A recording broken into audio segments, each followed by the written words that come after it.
성경 말씀 에스겔 47장 1절부터 5절입니다.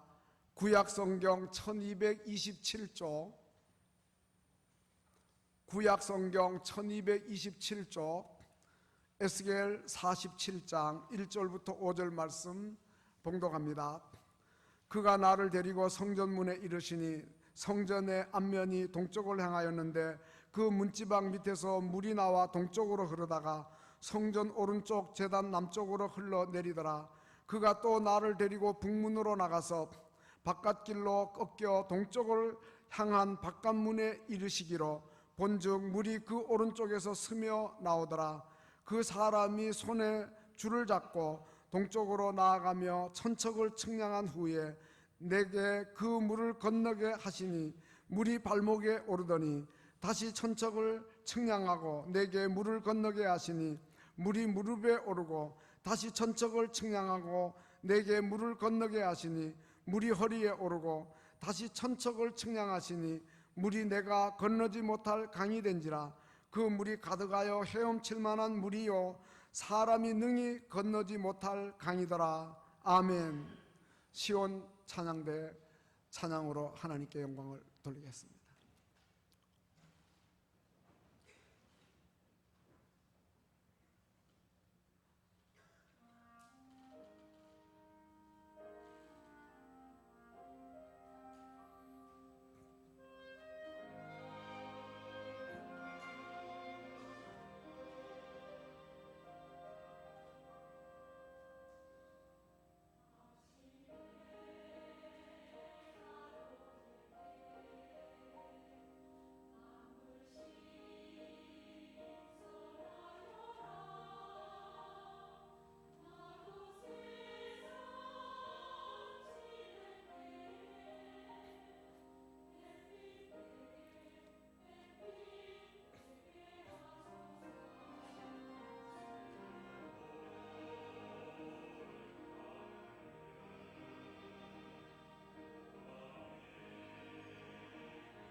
아멘.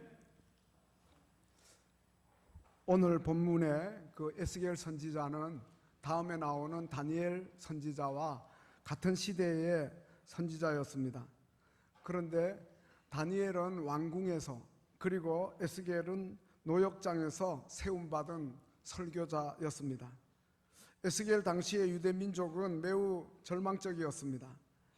그들의 죄악 때문에 하나님께서 바벨론을 몽둥이로 들어 쓰셔가지고 이스라엘 백성을 쳐가지고 국토가 초토화되고, 그리고 백성들은 포로로 끌려갔습니다.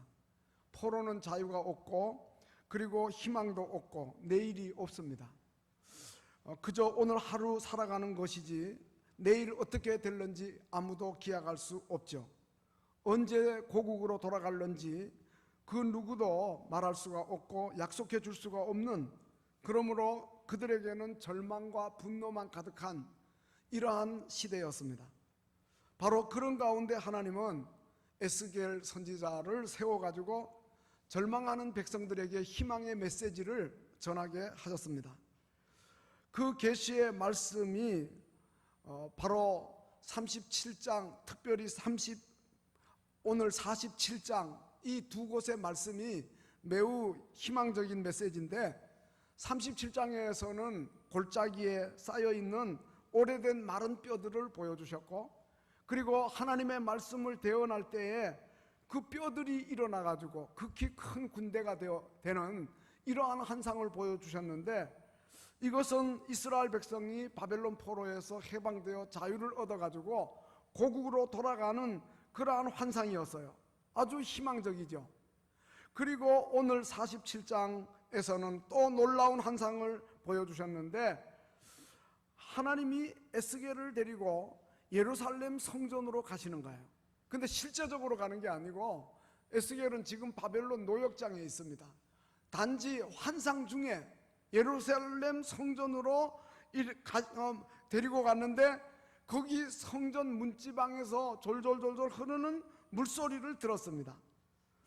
그런데 그 제단을 따라서 흘러내리는 물이 흘러내려올수록 물이 깊이가 더해가고, 그리고 물의 그 넓이가 더해가는 이러한, 그래서 시내가 되어서 나중에는 강이 되고, 그 다음에는 바다에까지 이르는, 그 사해 바다까지 이르는데 죽음의 바다가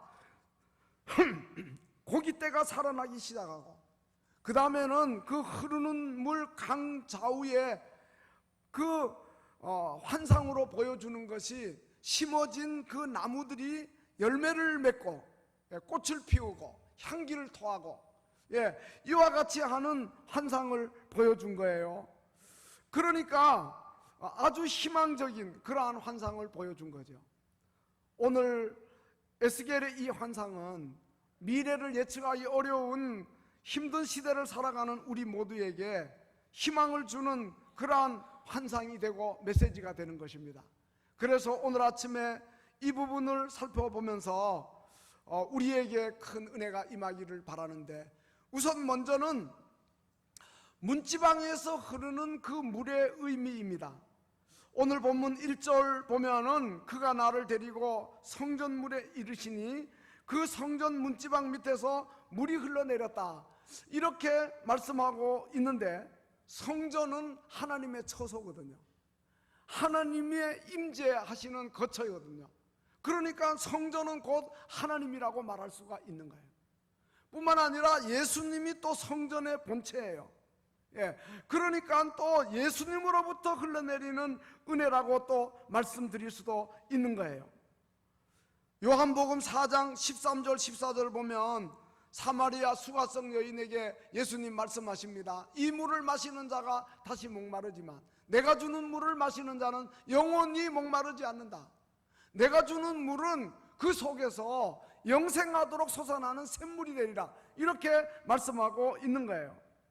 그러니까 바로 영원한 생수가 되시는 예수님을 가리킨다고 말할 수가 있고요.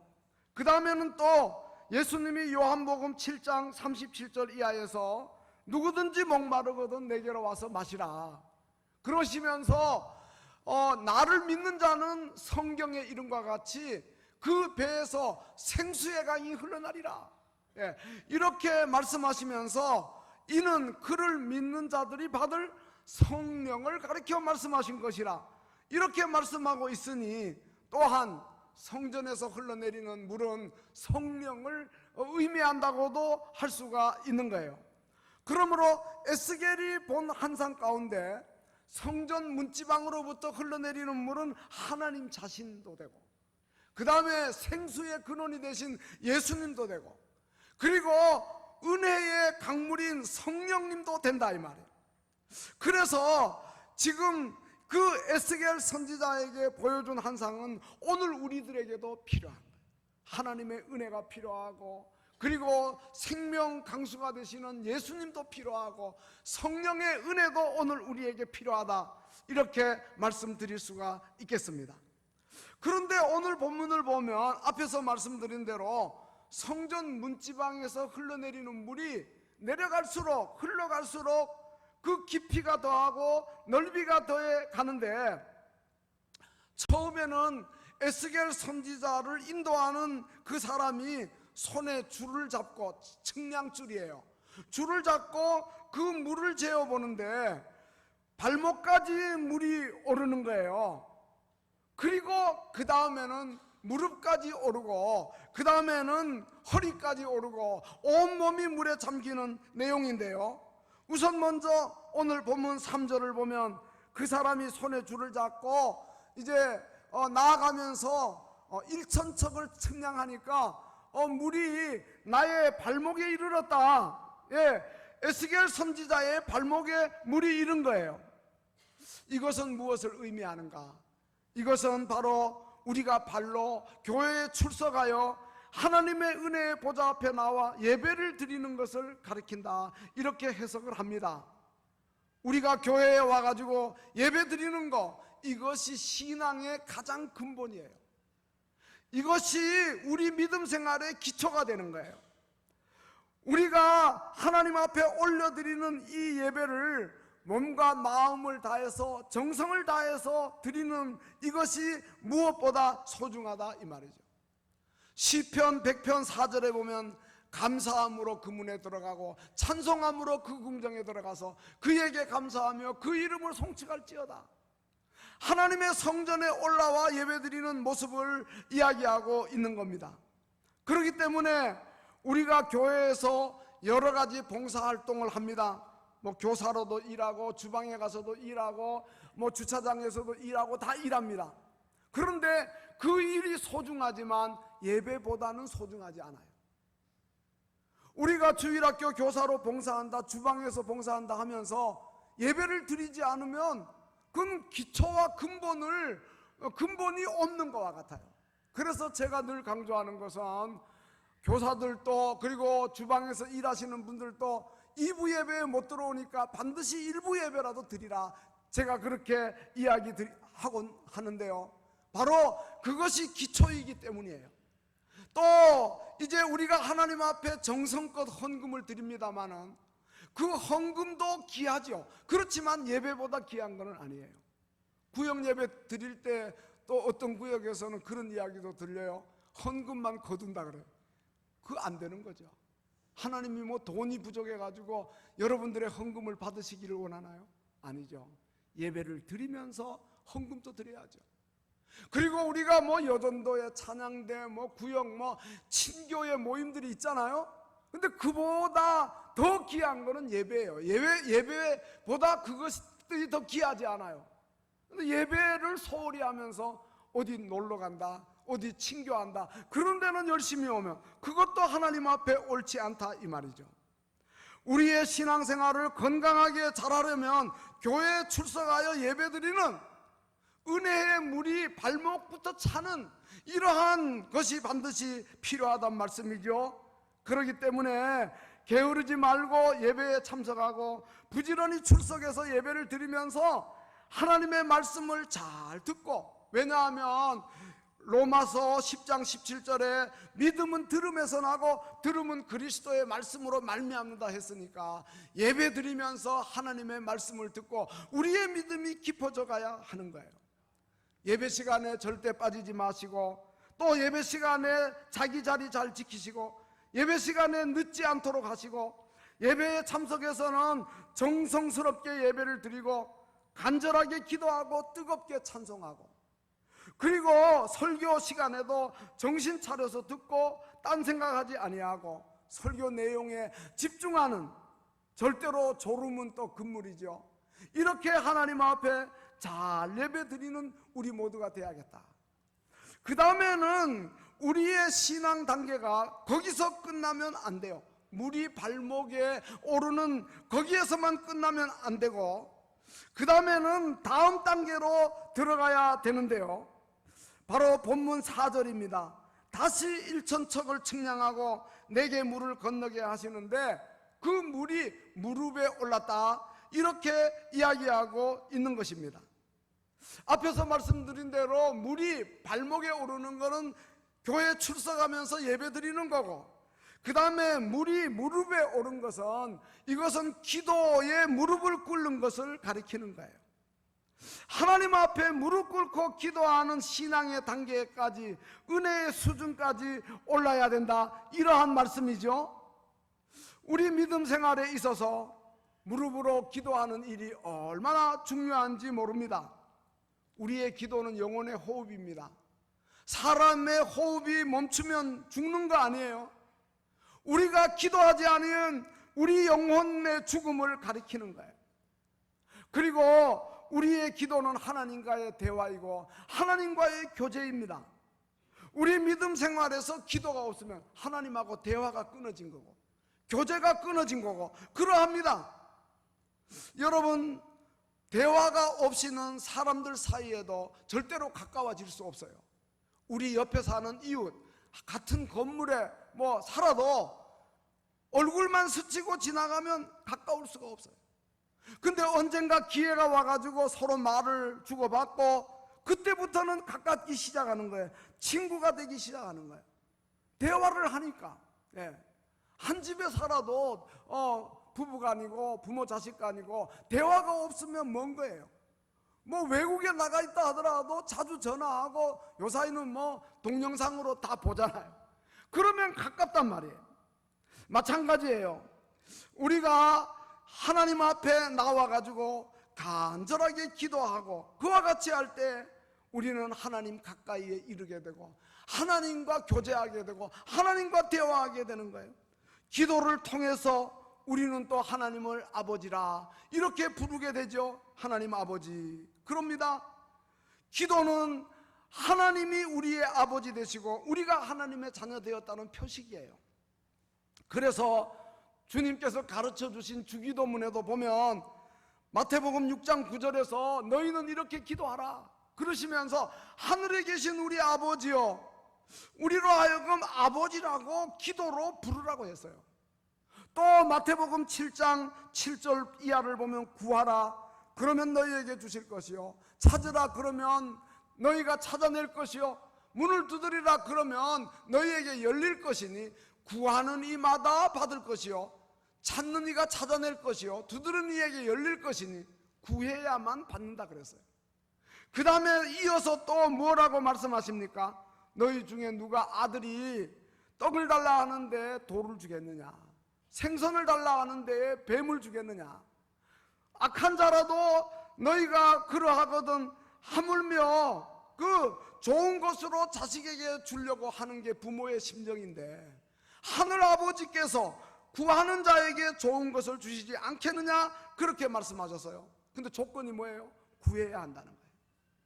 기도해야 된다는 거예요.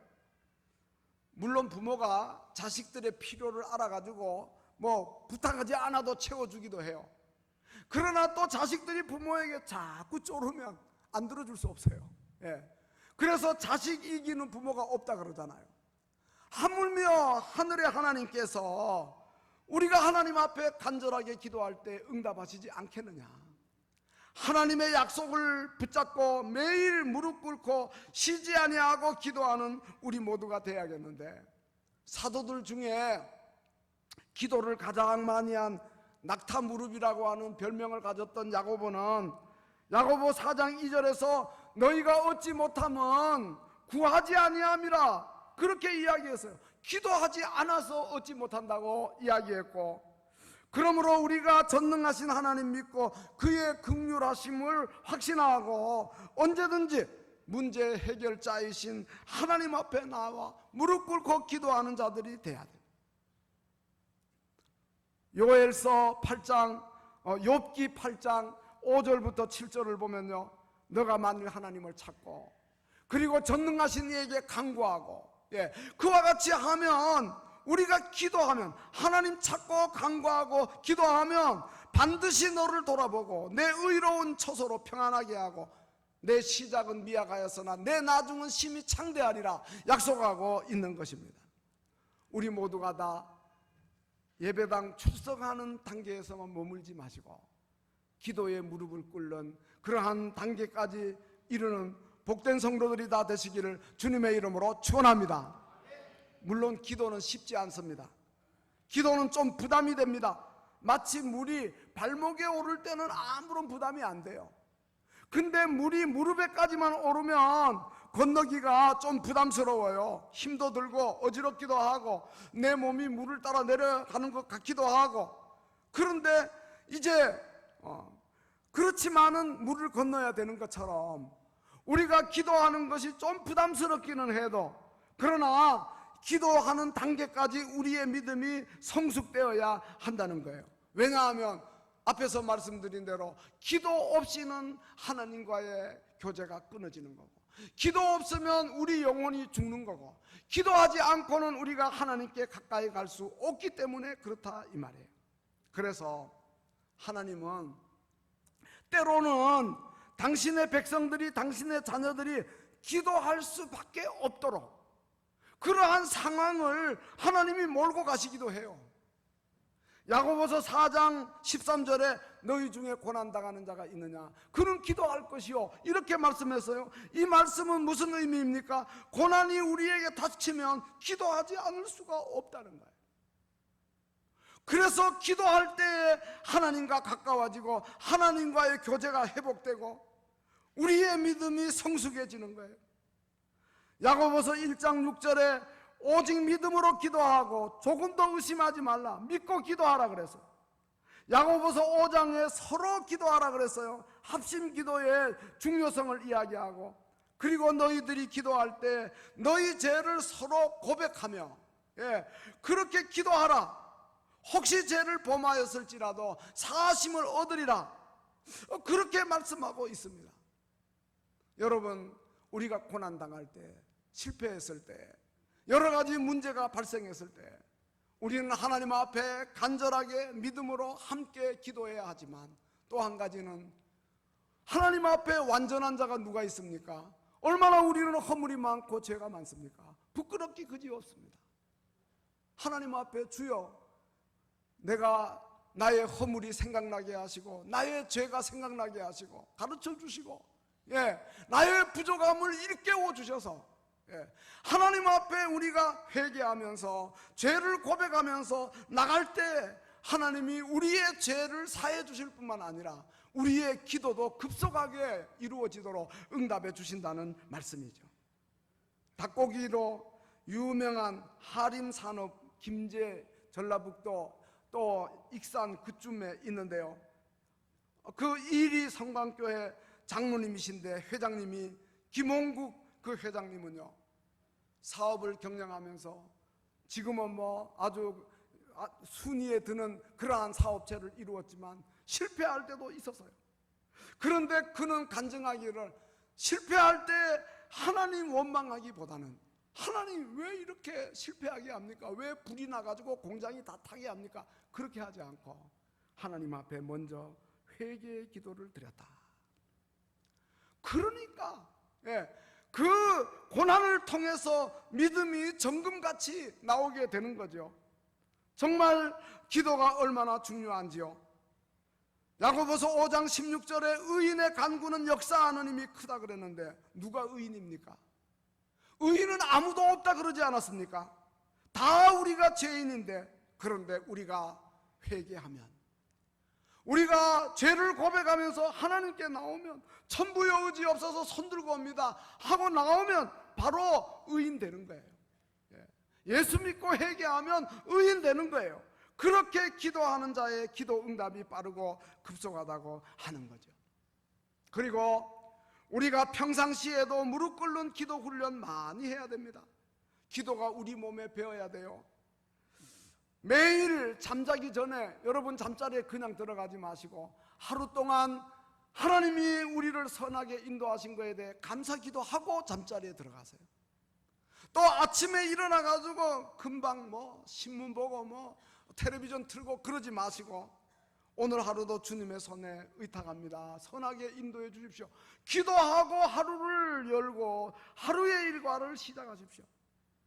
이제 기도하기 제일 좋은 계절 가을이 다가옵니다. 새벽 기도도 열심히 하시고 그리고 또 금요 기도에도 많이 나오셔서 기도하시고 그리고 중보 기도 사역에도 잘 감당하시고 시험에 들지 않도록 깨어 기도하는, 그래서 우리 모두가 다 성전 문지방에서 흘러내리는 은혜의 물이 우리의 무릎까지 차오르는 기도의 단계까지 이르는 복된 성도들이 되시기를 주님의 이름으로 축원합니다.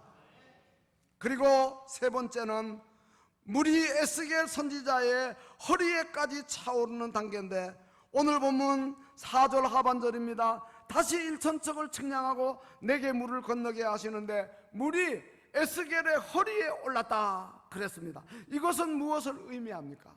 허리는 힘의 상징입니다. 사람은 허리로 힘을 씁니다.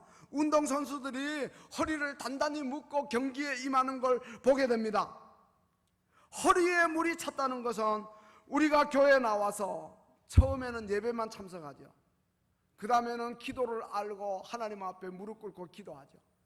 그 다음에는 우리가 교회에서 기쁨으로 다른 사람을 섬기고 봉사하는 그러한 단계까지 이르는 것을 가리킵니다. 더운데도 주방에 가서 불 앞에서 일합니다. 추울 때에도 또 주차 봉사합니다. 재정부에서 또 안내도 하고 수금도 하고 또 예배 드리기 전에 또 강단 미화도 하고 또 주중에 기도 사역도 남을 위해서 들어가고 또 아이들 가르치는 교사일, 또 구역장, 구역 식구들을 또 위해서 기도하고 가르치는 일, 단기 선교도 나가고 또 농촌 전도도 나가고 찬양대에서도 봉사하고 이 모든 일은 허리까지 은혜의 물이 차오르는 단계예요. 허리를 굽혀가지고 봉사하는 단계예요. 우리가 이러한 자리에 이르러야 돼요. 그런데 베드로 사도는 베드로전서 5장 5절에서 겸손으로 허리를 동이라, 이 말은 봉사자의 자세를 가리키는 거예요. 우리가 봉사할 때 겸손하게 봉사하는 게 제일이라는 거예요. 아마 베드로는 이제 요한복음 13장 예수님의 모습을 연상했을 거예요. 이제 예수님이 성만찬 자리에서 일어나가지고 겉옷을 벗고 그리고 수건을 가져다가 허리에 두르고 대야에 물을 담아 와가지고 제자들의 발을 씻기는 이러한 허리를 굽히지 않고는, 무릎을 꿇지 않고는 상대방의 발을 씻길 수가 없단 말이에요. 이러한 겸손의 모습을 연상하면서 이야기했는데 예수님께서도 당신이 하시는 일을 의아해 하는 제자들에게 요한복음 13장을 보면 너희가 나를 선생이라 주라 그렇게 하는 너희 말이 옳다. 내가 주와 선생이 되어 너희 발을 씻었다. 그것은 너희도 서로 발을 씻어주는 것이 옳기 때문에 내가 너희들에게 본을 보였다. 너희들도 나와 같이 행하라고. 너희가 이것을 알고 행하면 복이 있으리라. 이렇게 주님께서 말씀하셨습니다. 우리도 예수님을 본받아 겸손으로 허리를 동이고 온유한 마음으로 서로 섬기며 봉사하는 우리 모두가 되어야 하겠어요. 베드로 사도는 베드로전서 4장 9절에서 서로 대접하기를 원망 없이 하라 그랬어요. 근데 봉사하는 사람이 주의할 게 일하면서 원망하면 안 돼요. 겸손하게 일해야 되지만 또한 감사함으로 일해야 되는 것입니다. 그리고 이제 우리가 천국에 들어갈 때 우리는 예수를 믿음으로 구원을 받습니다.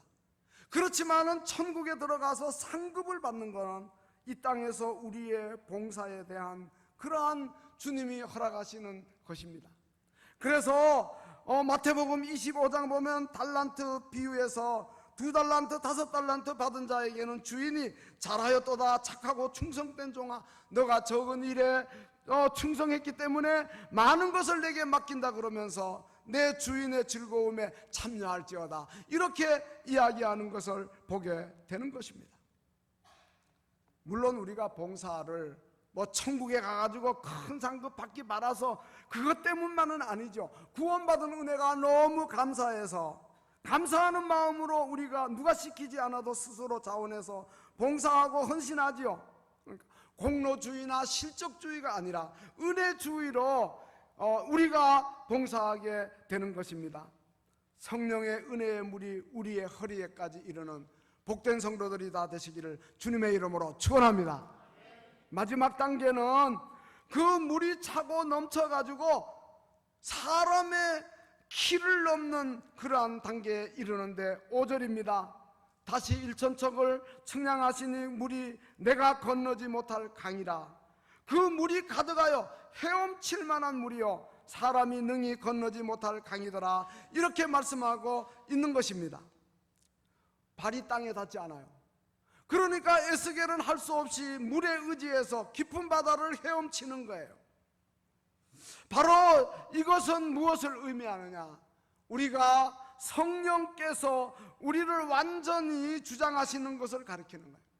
우리가 성령님의 은혜의 이제 강수에서 온전히 자신을 하나님께 맡기고 성령의 인도와 지배를 받는 성령 충만한 삶이죠. 찬송가 288장 파니 제이 크로스비의 찬송처럼 온전히 주께 맡긴 내 영, 주 안에 기쁨 누림으로 세상과 나는 강고도 없고 구속한 주만 보이도다. 바로 그러한 단계예요. 우리의 목표는 바로 이 마지막 단계입니다. 성령의 은혜의 강속에서 우리 자신을 온전히 내어 맡기고 성령의 은혜의 바다를 헤엄치는 단계까지 이르러야 한다는 거예요.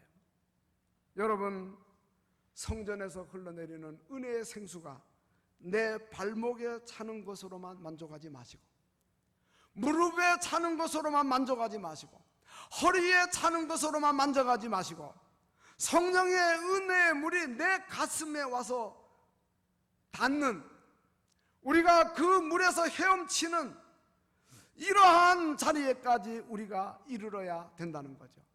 왜냐하면 우리가 이따금 보면 그 헤엄칠 수 있는 물은 허리에만 올라도 헤엄칠 수 있어요. 그러나 헤엄치다가 허리쯤 오르는 데서는 자기가 얼마든지 우뚝 설 수도 있어요.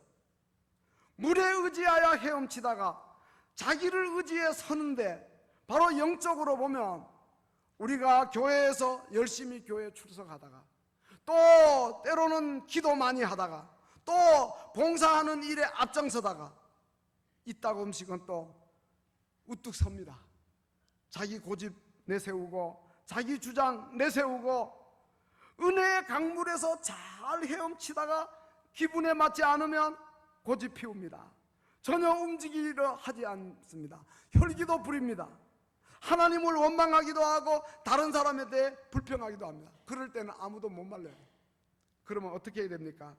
그저 시간이 흘러 자기 스스로 수그러질 때를 기다려야 합니다. 여러분, 이러한 우리의 모습은 반드시 변화되어야 합니다. 더 이상 자신을 의지하여 서려 하지 말고 물속에 온전히 자신을 담그고 물에 의지해서 헤엄을 치는 더 깊은 은혜의 바다로 무한정 나아가는 은혜의 세계에서 헤엄치는 이러한 자리로 우리가 나아가야 된다고 하는 그러한 말씀이에요. 정말 물이 깊은 곳에서 헤엄치는 사람은 말이 없어요. 그저 헤엄만 칠 따름이에요. 근데 물가에 있는 아이들 보면 얼마나 장난이 심하고 소리가 요란하고 그런지 몰라요. 여러분, 우리의 믿음의 단계가 어느 단계에 이르렀습니까? 발목입니까? 무릎입니까? 허리입니까? 우리의 온몸이 다 잠겨 우리 발이 땅에 닿지 않아서 헤엄치는 단계입니까? 스스로 우리 자신의 신앙생활의 수준을 점검해 보시고, 나는 어떤 단계에 있는가? 정말 점점 깊은 신앙 체험할 수 있도록 해달라고 하나님 앞에 기도하고, 내가 먼저 이런 은혜를 받아야 나를 통해서 은혜의 강물이 온 세상으로 흘러나가는 거예요. 다 읽지 않았지만 6절부터 12절까지 보면은요, 이 강물이 더 내려가가지고 막 아라비아로 내려가고 그 다음에 사해까지 가는데, 이 물이 흘러내릴 때에 죽은 바다가 살아납니다. 어부가 그 물을 들고 나옵니다. 고기를 잡기 위해서. 그리고 강 좌우편에 나무들이 잎이 무성해지고 열매가 많아지고 잎사귀가 약재료가 되고 사람을 살리고 치유하고 회복시키는 이러한 은혜가 있다는 거예요. 그런데 이러한 은혜는 내가 은혜 받지 않고는 나를 통해서 이 물이 흘러갈 수가 없는 거예요. 우리 모두에게 정말 우리의 믿음의 수준이 전적으로 성령에 의지하고 다스림을 받는 물된 동상 같은 우리의 심령이 꼭 되어서 우리의 삶 속에서 많은 열매를 맺고 꽃을 피우고 향기를 토하고 그리고 살아나고 또 치유되는 이러한 역사가 나타나는 에스겔 선지자가 본 그러한 환상, 그 은혜가 우리 모두에게 있으시기를 주님의 이름으로 축원합니다. 기도하시겠습니다.